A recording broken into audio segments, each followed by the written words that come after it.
What is up, internet person? In this video, what I want to share with you is the 7 steps that we're taking with every account that we manage inside of Facebook in order to help migrate and deal with the changes that are coming up with iOS 14. So let's go ahead and jump into that right now. If you're new around here, my name is Bryce. I run an advertising agency called Major Impact Media, and what we do is we help people run profitable ad campaigns on Facebook and Google. And if you are running ads this year, of course, there is a lot going on with iOS 14.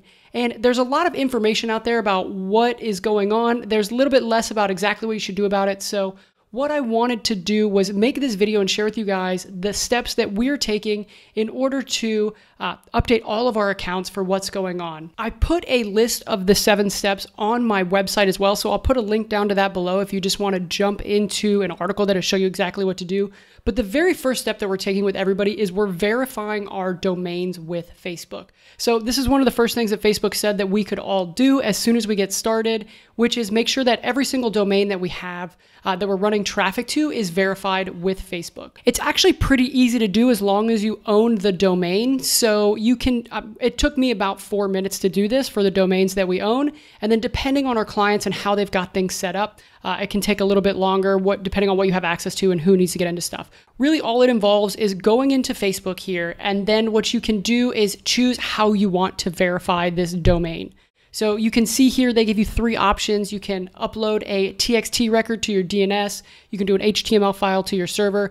You can also just place an HTML script, like a little piece of HTML onto the homepage of your website. Any one of these will allow you to verify your domain.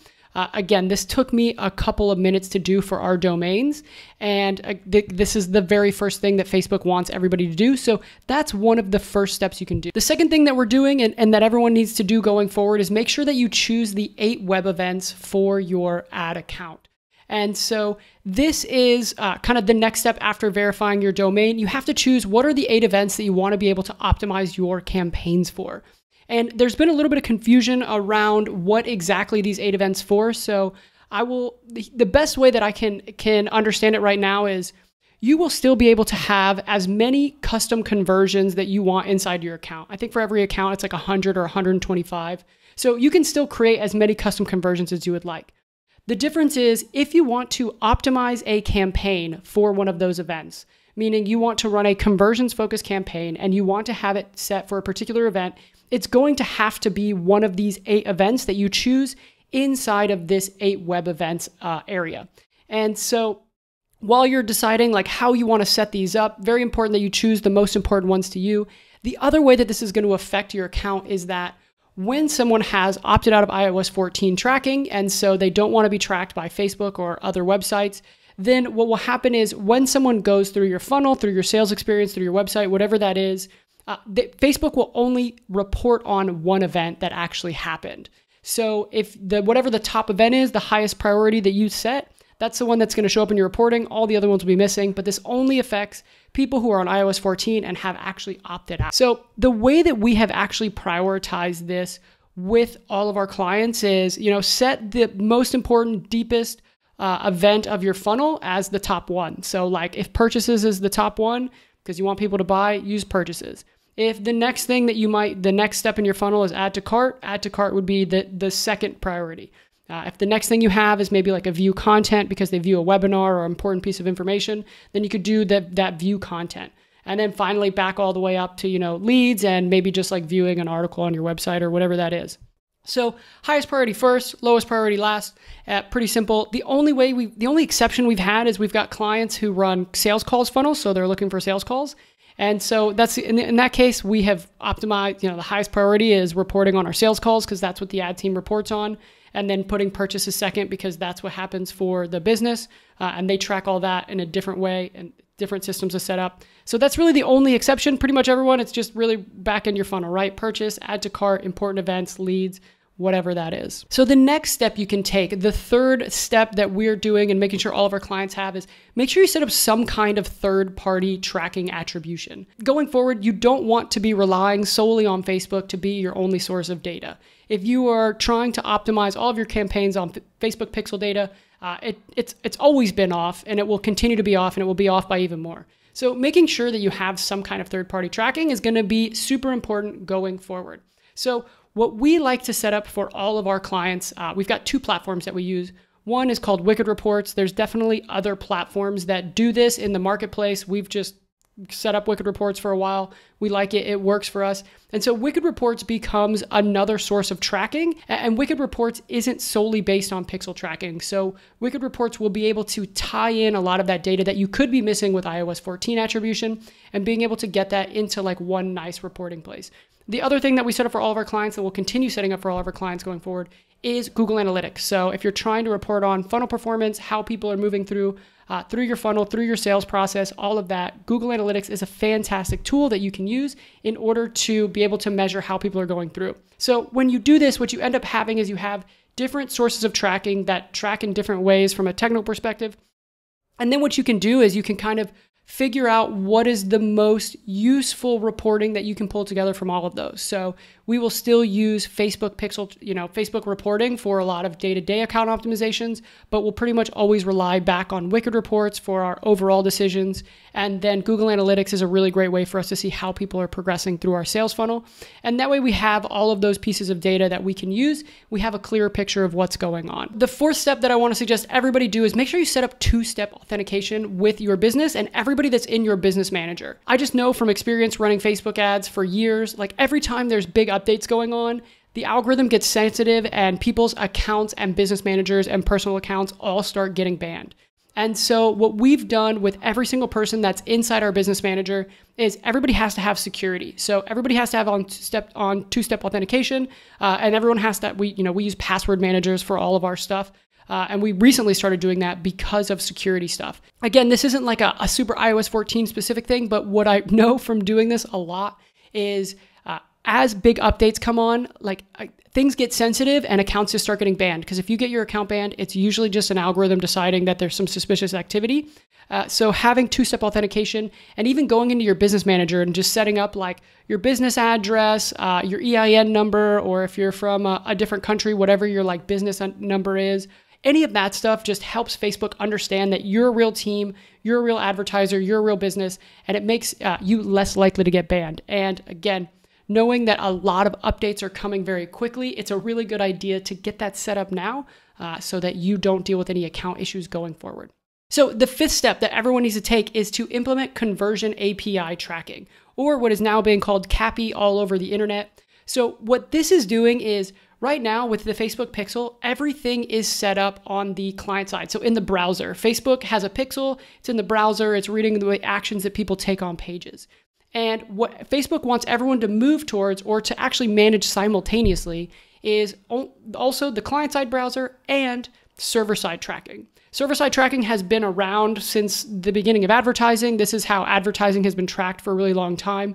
Pixels have made it really easy to set stuff up. We're kind of going back to server-side because this is where Facebook knows there will be more reliable data, which is basically just saying, anytime someone visits a page or takes a particular action, that action is stored in the server. That's how people load the pages and all this stuff. And so what this will do is just move all of your tracking to your server side, and Facebook will have two sources of data. So this takes a little bit of work to get set up. If you're not a developer, you don't know anything about doing kind of like actual coding and setting up this stuff, my recommendation, just hire somebody to do it. We found some people on Upwork that have been helping us get this set up. It is not super complicated if you're a dev and you know how to do this. And so again, it's just taking the time and the resources to find someone that can help you get this set up, get this implemented in your website. But if you want to continue advertising on Facebook and you want to be able to get reliable data back, you're going to have to set up this CAPI tracking, because what this is going to do is make sure that one, you have the reporting to know how your campaigns are doing. Secondly, Facebook needs to have the data to come in and to know who's taking the actions that you want, becoming leads, purchases, adding to cart, all of that stuff, so that it can keep going out and optimizing for the conversion events that you want to optimize your campaigns for. Also, one thing to know about CAPI is right now it is more technical and it's a little more difficult to implement, but presumably what's going to happen over the next couple of months is all of these companies are going to come up with integrations to do this. So like I'm sure Shopify will probably be one of the first that will just have an easy integration to do this. And then other people will come out with this where it will get easier to do. So if it seems really outside of your reach and really outside of your budget to get that done, presumably the next couple of months this will get easier. But if you're investing any kind of money in ads and you want to keep getting a good return on your ad spend, right now, kind of the baseline is just getting CAPI implemented before this iOS 14 next big update comes, so that you can keep sending all the data that you need to send back to Facebook, and they can help you optimize your campaigns. Okay, so the sixth step, and one of the things that I think is a really important shift for us to kind of think about as a big picture thing, is just planning to measure your advertising more holistically. So we've gotten really used to having extremely granular data on how all of our ads are performing, tracking the actual sale down to the individual person, all of this stuff. But really what's happening with iOS 14 is a bigger picture of people moving towards more privacy. And so we're going to be moving into a world that is less about tracking an individual, more about looking at trends and statistics and finding out how your campaigns are growing your business overall. And Google has been preparing for moving to a cookieless world since back in 2019. This has been something that everyone has seen kind of coming with privacy, but now with iOS 14, we're seeing it come very quickly. So I think one of the important things we can do here, while we set up everything to track, and we're definitely at the agency trying to figure out the best way to track everything that we possibly can. One of the other things we're looking at is how do we measure things more holistically, in the sense of, establishing a baseline for what's working. And then when we make big moves, so let's say we add on a new advertising channel, let's say we open up YouTube, or we move from one platform, start advertising on Facebook, we look kind of at an overall monthly picture. How is our organic traffic going up? How are our sales going up? How is this investment in this channel, in this offer, in this campaign, growing our business as a whole, and then diving into the details of figuring out how exactly that might be happening. Because something we see every time we start advertising, like organic traffic goes up, people start doing more searches online for you once they start to see you, all of these things. And so making sure that we're taking a look at the bigger picture, right? As we also kind of zoom in and zoom out. That's something that helps make a really good advertising team, is this ability to zoom in and zoom out and see what's going on. I think if you're not doing that and you're super focused on just is this exact detail driving the kind of things that we want?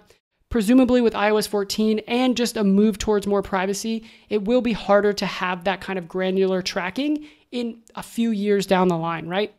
And so if we can start to look at this kind of bigger picture, holistically measuring things while also doing our best to optimize everything inside, I think that's moving towards a better way to kind of look at how our advertising can be done going forward and how much of an impact it's making on our business. Okay, so the very last step, and something that we're advising every one of our clients to start doing, is diversify your traffic sources. Now is a really bad time to have all of your eggs in the Facebook basket. It never was a good time to have all your eggs in the Facebook basket, because an account shutdown or any kind of weird thing could wipe out your revenue. If you are completely dependent on one traffic source, you are basically just a huge liability walking around. So if you are making any kind of traction on Facebook, now is a really good time to look at other traffic sources that you can diversify to. If you're trying to figure out which one, just go where your customers are. A lot of our customers are having a lot of success on YouTube right now as well. But if you have other traffic platforms that your customer spends a lot of time on, just based on age or demographic or speaking with them, whatever that is, go there, right? Maybe LinkedIn's the place for you, YouTube, Google search, TikTok, who knows, whatever it is, doesn't matter. But a really good way to think about this is take some of the revenue and the profit that you're generating from Facebook, take $3,000 or $4,000 a month and just move that into a new traffic channel and start developing a new source of traffic. Because again, you don't want to be super liable to have everything in one place, because as all of this stuff moves forward, you don't know how it's all going to shake out. We don't know. Facebook doesn't even know. And so if you are generating 100% of your revenue through Facebook, that is, again, just a giant risk walking around. So some risk management, diversify your traffic sources, and start to figure out how you can leverage other places. Pinterest is another place that a lot of people run ads. I mean, we find a lot of success really just running Facebook and Google. That's our focus, but we've got two big major platforms that we can help run traffic on for our customers. And then, if one goes down or if one starts underperforming, we just crank up the budget on the other one and move things around that way. So definitely diversify your traffic sources and make sure that you're not 100% dependent on one traffic source. So that's it. Just kind of wrapping up, giving you the checklist. What we talked about? We talked about verifying your domain, choosing your 8 web events for your account. We talked about setting up some kind of third-party attribution tracking like Wicked or Google Analytics or something like this. Setting up 2-step authentication for every single person in your business manager, implementing the conversion API tracking, or CAPI as you will probably hear called a lot on the internet, creating a plan and a knowledge of kind of zooming out and looking at the big picture more holistically for your business and looking at how big moves like new channels, new campaigns, new offers are growing your business. And then also diversifying your traffic sources so that Facebook isn't the only place that you run ads. If you knock out these 7 steps over the next couple of weeks, you will be making big progress on being up to date with all of the iOS 14 stuff. What I will also do is I will make sure that our checklist and kind of links for all of this are right below here, so you actually have some action steps into how to get all of this set up. If you have any questions, drop them in the comments below. Would love to help. Otherwise, have a great one, and I'll talk to you next time.